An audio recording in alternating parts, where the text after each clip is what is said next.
Para definir el vector unitario, necesitamos conocer los dos puntos en los cuales nosotros se dirige la distancia en la cual va la línea de sección de la fuerza.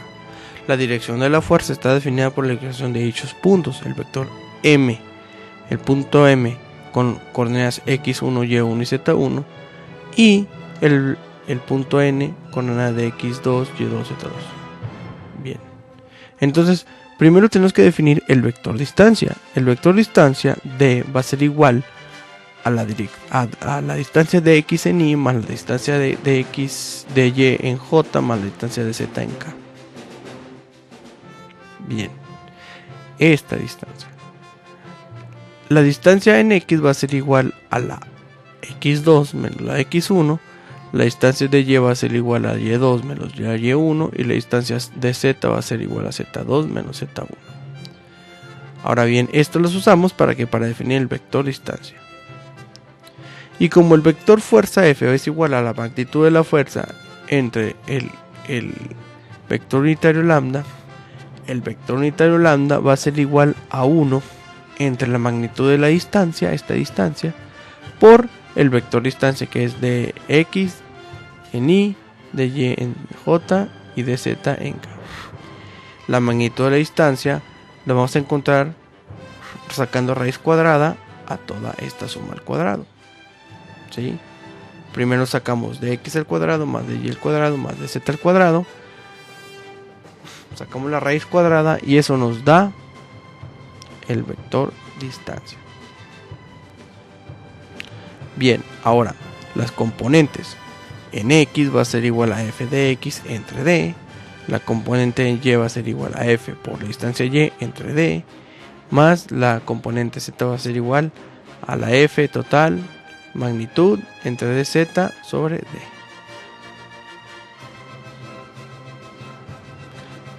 Vamos a hacer un pequeño ejemplo. Problema 2.7. La tensión o fuerza en el cable guía es de 2500 newtons. Determinar las componentes Fx, Fy y Fz de la fuerza que actúan en el perno en A. Los ángulos θx, θy, θθ que definen la dirección de la fuerza. Solución. Basados en la posición relativa de los puntos A y B, determinamos el vector unitario de posición de A hacia B. Aplicamos el vector unitario para determinar la componente de la fuerza aplicada en A. Y notamos que las componentes del vector unitario son los cosenios y vectores del vector, y de allí calculamos los correspondientes ángulos. Primero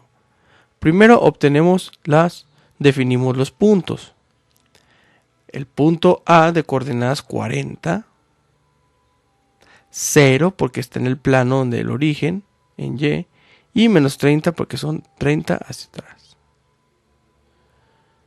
Las coordenadas del punto B son 0 porque está en el origen en X, 80 porque son 80 hacia arriba y 0 porque está en el origen también en Z. De ahí sacamos las distancias. De X va a ser igual a X2 menos X1. En este caso el punto B es el punto 2. Y el punto A es el punto 1, o sea, donde termina siempre nuestro vector que queremos definir es el punto 2 y donde empieza es el punto 1. En este caso el punto B es el punto 2. Entonces sería 0 menos 40, sería menos 40. El punto 2 sería 80 menos 0, 80 menos 0, igual a 80. Y el punto 3 sería 0 menos 30. 0 menos 30 igual a 30. Bueno, aquí es un error. Ahora sí, ya corregida nuestra presentación, sería así. El componente Z sería 0 menos 30 es 30. ¿De acuerdo? Bien. Ok. Entonces el vector distancia es igual a la componente x de x más la componente y más la componente z.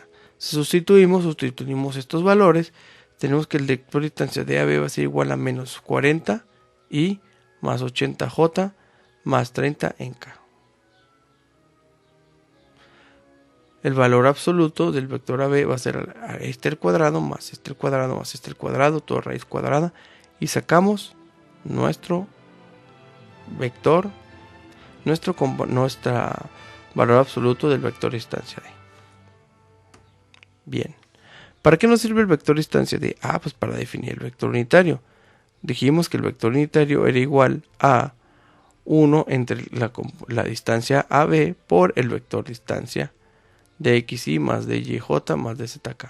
Si sustituimos los valores, tenemos que este multiplica todos, entonces el vector unitario va a ser menos 40 entre el valor absoluto de la fuerza, que fue 94.3,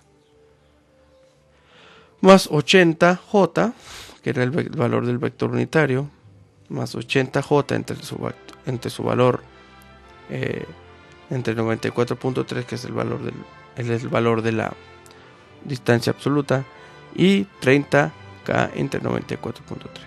Si hacemos las divisiones, da este resultado.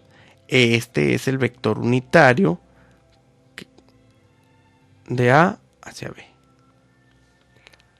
De ahí determinamos las componentes de la fuerza. La vector fuerza va a ser igual a F por el vector unitario AB. Si este es el vector unitario, sustituimos 2500, que vale la fuerza, por el vector unitario, que es todo esto. Hacemos las operaciones correspondientes y tenemos que esta es la componente X, esta es la componente Y y esta es la componente Z. De esa manera, nosotros tenemos ya cómo obtenemos las componentes X, la componente Y y la componente Z respectivamente. Bien, para determinar los cosenos de los ángulos, notamos que los componentes del vector unitario son los cosenos directores de esto. De ahí tenemos que estos son los cosenos directores, es decir, este es el coseno con respecto al ángulo X, este es el coseno con respecto al ángulo Y y este es el coseno con respecto al ángulo Z. De ahí despejamos los cosenos directores y tenemos que el coseno de X, es igual a menos 0.424. Si despejamos el ángulo θx, este coseno lo mandamos acá como coseno inverso. Entonces θx va a ser igual al coseno inverso de esto. Da como resultado 115.1 grados. Y así sucesivamente encontramos con el coseno de Y, que es igual a esto. Despejamos el coseno inverso y nos da 32.2 grados. Y el coseno de Z es igual a esto. De ahí despejamos el coseno. Entonces el coseno inverso va a ser igual a 0.31, que es el valor del coseno director. Y nos da como resultado 71.5 grados. Y así de esa manera obtenemos los ángulos con respecto a cada uno de los ejes de la fuerza que va sobre el cable guía. Bueno, esperamos que este